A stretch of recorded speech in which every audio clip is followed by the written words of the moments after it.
சிறகடிக்க ஆசை எப்படியுமோ அண்ணாமலை திரும்பவும் வீட்டுக்கு வந்ததை நினச்சி ரொம்பவே சந்தோஷமாக இருக்காங்க. எப்படியோ நீங்கள் நல்ல வேளை வந்துட்டீங்க.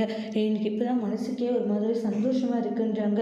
நீங்கள் வராமல் போயிருந்தா என்ன ஆயிருக்கும் அப்படின்ட்டுலாம் சொல்லிட்டு கவலையோடு இருக்காங்க. விஜயா எங்க இப்படி சொல்லாமல் கொள்ளாமல் உங்கள் பாட்டுக்கு போகாதீங்க, நாங்கள் எவ்வளோ பயந்துட்டோம் தெரியுமா அப்படின்ட்டுலாம் சொல்கிறாங்க.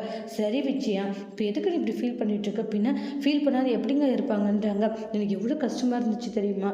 இனிமேல் எங்கே போகிறதா இருந்தாலும் என்னை கூட்டிகிட்டு போங்க, என்ன இந்த மாதிரி எல்லாம் விட்டுட்டு போகாதீங்கன்றாங்க.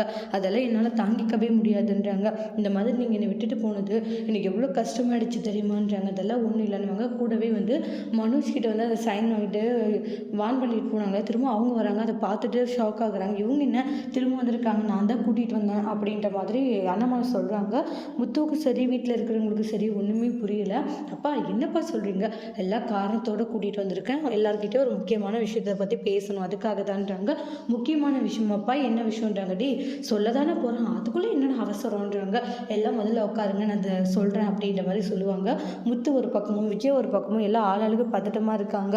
இவர் காரணம் இல்லாமல் வர சொல்லியிருக்க மாட்டார், ஏதோ காரணத்தோடு தான் வர சொல்லியிருக்காரு. என்ன காரணமாக இருக்கும் ஒன்றுமே புரியலையே அப்படின்னு சொல்லிட்டு பயங்கர டென்ஷனாக இருந்துகிட்ருக்காங்க.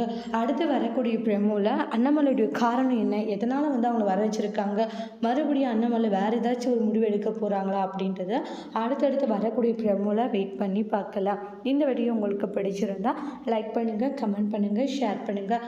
மறக்காமல் நம்மளோட சேனலை நீங்கள் சப்ஸ்கிரைபர் பண்ணிக்கோங்க. Thank you friends.